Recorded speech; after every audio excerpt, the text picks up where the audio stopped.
कोमल हूँ, कमज़ोर नहीं। इस आवाज़ को बुलंदी तक पहुंचाने वाली शख्सियत का नाम सावित्रीबाई फुले। आज उनकी जन्म जयंती है। तो सबसे पहले तो हम उनकी जन्म जयंती पर उनको याद करते हुए वास्तव में उनके कर्तृत्व को नमन करते हैं। वो ऐसा कहा जाता है ना कि कुछ लोग तो ऐसे होते हैं कि जिनके जीवन के लिए कहा जाता है कि सुबह होती है, शाम होती है और उम्र यूं ही तमाम होती है। लेकिन कुछ लोग ऐसे होते हैं जो अपने करने से इतना बड़ा मुकाम हासिल कर जाते हैं कि शताब्दियां बीत जाने के बाद में उनके जो कर्तृत्व होते हैं उनकी कीमत बढ़ती जाती है। ठीक ऐसे ही कर्तृत्व से अपनी कीमत को बढ़ाने वाली शख्सियत का नाम सावित्रीबाई फुले था।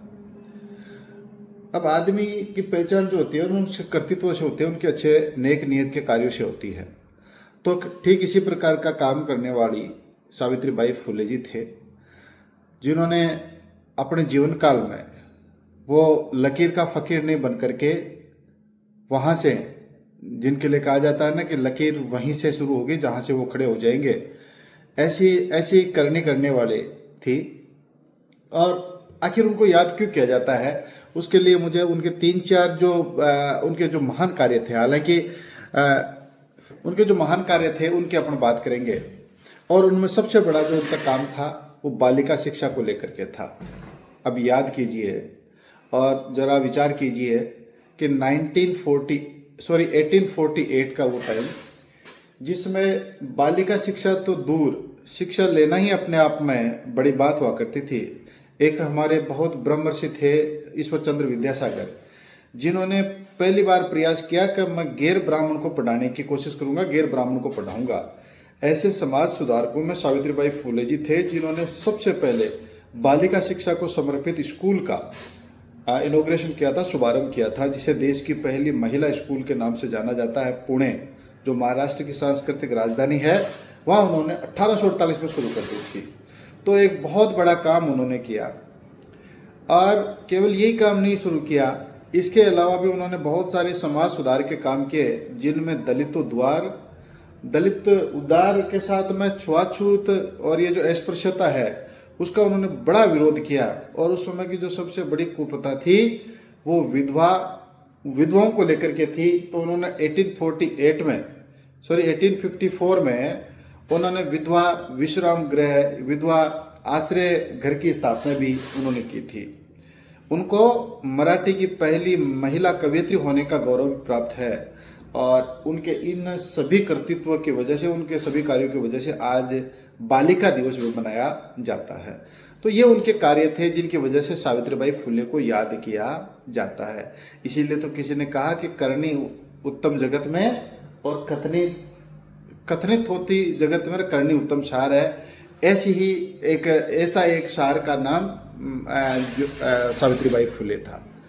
अब आइए, अब उनके जीवन काल पर अपन थोड़ा सा प्रकाश डालते हैं कि आखिर उन्होंने इस प्रकार का जो काम किया वो कैसे किया।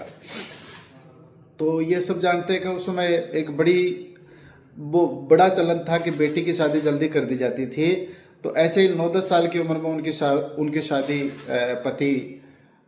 शादी कर दी जाती है, जिनके पति का नाम उस समय के महान समाज सुधारकों में और दलित उद्धार का एक बड़ा एवरेस्ट नाम ज्योतिबा फुले के साथ में होता है। उनकी ललक को देखकर उन्होंने उनको पढ़ाया और पढ़ा करके उन्हें महिला शिक्षिका बनाने का गौरव उनको प्राप्त हुआ। इसीलिए तो कहते हैं ना कि एक सफल पुरुष के पीछे एक महिला का हाथ होता है, लेकिन एक सफल महिला के पीछे भी एक पुरुष का हाथ होता है। ठीक इस प्रकार का नाम ज्योतिबा फुले जी था। ज्योतिबा फुले समाज सुधार के एक बड़े हस्ताक्षर थे। सत्य शोधक समाज की उन्होंने जो स्थापना की थी, तो जब उन्होंने देखा कि वास्तव में दलितों के साथ में जो है वो एक अच्छा व्यवहार नहीं किया जाता है, बैड ट्रीट किया जाता है, और सबसे बड़ी समस्या थी उस समय पानी की। तो कुएं में से पानी उनको न भरने दिया जाता था, न ले जाने दिया जाता था। ऐसी स्थिति में उस समस्या का समाधान कैसे करें, तो सावित्रीबाई फुले जी ने कहा कि चलिए अपन मिलकर के एक कुआं खोदते हैं और कुआं खोद करके अपना कुआं अपन अलग दलितों के लिए बनाते हैं।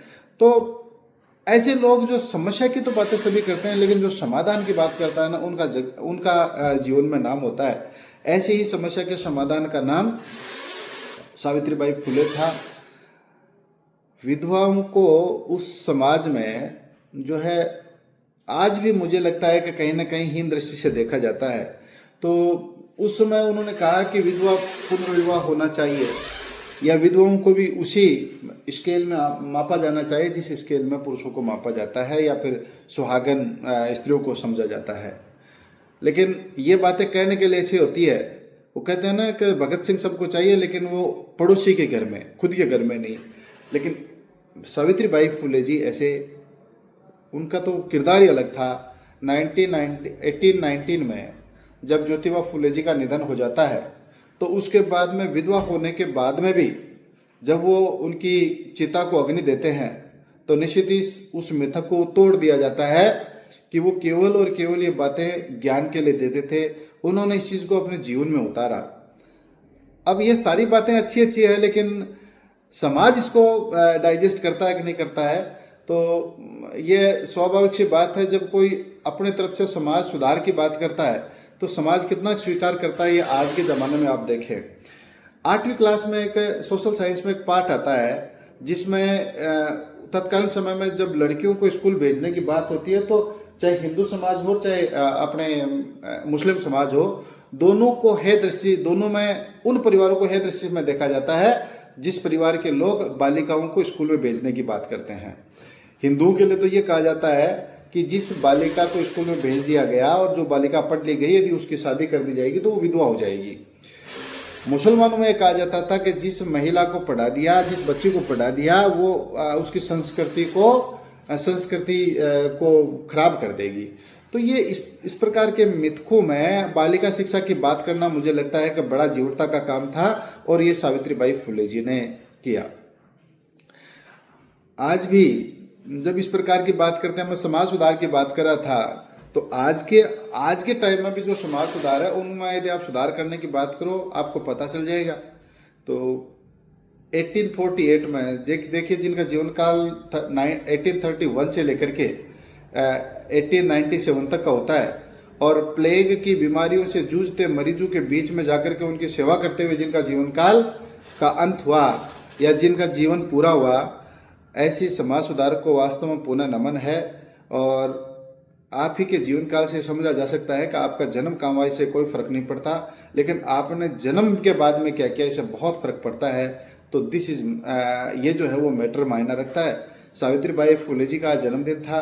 इच्छा हुई कि उनके जीवन से, उनके जीवन प्रसंगों से, उनके कर्तृत्व से अपन सीख लें और कुछ ऐसा करें जो आपको गलत लगता है तो उसका विरोध करें। हो सकता है आज आप पर लोग हंसे, हो सकता है कल आपके ऊपर लोग गालियां निकालें, लेकिन आने वाले दिनों में तालियां, सोहरतें और आपकी कीमत बढ़ती जाएगी।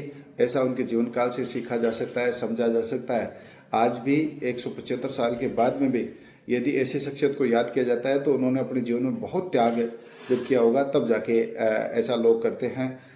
महिला शिक्षा को समर्पित आपका व्यक्तित्व था, समाज सुधार को समर्पित आपका व्यक्तित्व था।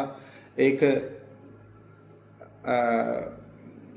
स्त्रियों की जीवन की विडंबनाओं को और विद्रूपताओं को आपने समझ करके इसको जो आगे आपने बढ़ाने का काम किया, इसके बड़े पर्याय आप थे। एक बार पुनः आपकी जन्म जयंती पर बहुत बहुत नमन है, बहुत बहुत सबको शुभकामनाएं हैं। Thank you, have a nice day.